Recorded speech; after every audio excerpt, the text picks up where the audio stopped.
2022년 2월 24일 현지 시간 새벽 4시 50분 우려했던 러시아의 우크라이나 침공이 결국 시작됐습니다. 명분은 우크라이나 돈바스 지역에 있는 러시아 자국민 보호였는데요. 그러나 어설픈 명분과 지나치게 공격적인 행보를 보인 러시아 군대의 모습에 전 세계는 명백한 팽창주의적 침략 전쟁으로 해석했으며 러시아의 푸틴 대통령을 강력히 규탄했습니다.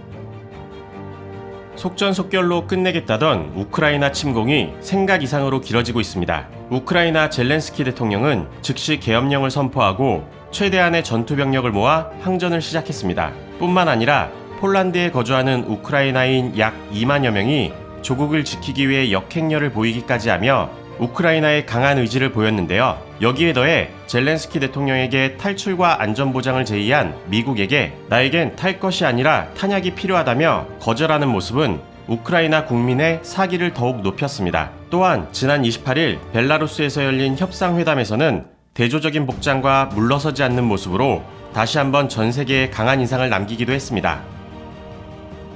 우크라이나 침공이 개시된 이후 세계는 러시아를 향해 이례없는 경제 제재를 가했는데요. 전문가들의 분석에 따르면 국가가 소멸할 수 있을 정도라고 합니다. 이뿐만 아니라 모든 영공과 해협에서는 러시아를 배제하겠다고 선포하기도 했는데요. 프랑스 해군이 러시아 화물선을 납포하는가 하면 조지아 급유선은 러시아 선박의 긴급 급유를 거부하기도 했습니다. 유엔 회의에서는 러시아 외무부 장관의 연설을 집단 보이콧하며 완전히 고립시켰습니다.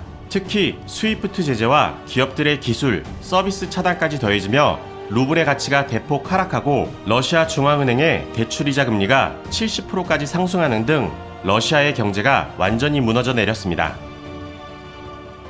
시간이 흐를수록 러시아의 상황은 점점 악화되어 가고 있는데요. 부족한 보급과 명분 없는 전쟁에 사기가 떨어진 러시아군은 장비를 버리고 도망치거나 상부의 포격 명령을 거부하고 작전을 누설하는 등의 행보를 보였습니다.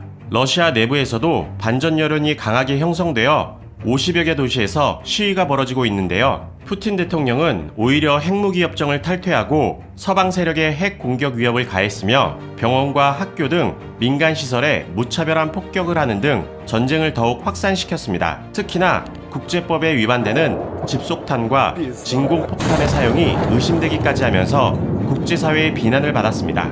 한편 러시아 의회에서는 우크라이나 전쟁을 언급한 국민에게 최대 15년형을 선고하는 이른바 가짜뉴스 죄까지 만들어 강력한 내부 통제까지 나서며 헤아릴 수 없는 무고한 희생을 예고했습니다. 전쟁이 계속 확산되는 추세를 보이는 가운데 전사한 러시아 장병의 핸드폰 문자 내용이 공개되며 다시 한번 많은 사람들의 가슴을 아프게 만들었습니다. 러시아는 현재 전 세계적으로 비난을 받고 있는 가운데 우크라이나전에 패배할 경우 전범국이 되고 푸틴 본인도 전쟁을 일으킨 범죄자가 되기 때문에 구석에 몰린 러시아가 물불 가리지 않는 행보를 보일 가능성이 높아 우려되고 있는 상황인데요. 명분도 실리도 모두 잃은 채 불필요한 희생만 남은 전쟁이 빨리 끝나길 바라며 지금까지 상암동 투브였습니다.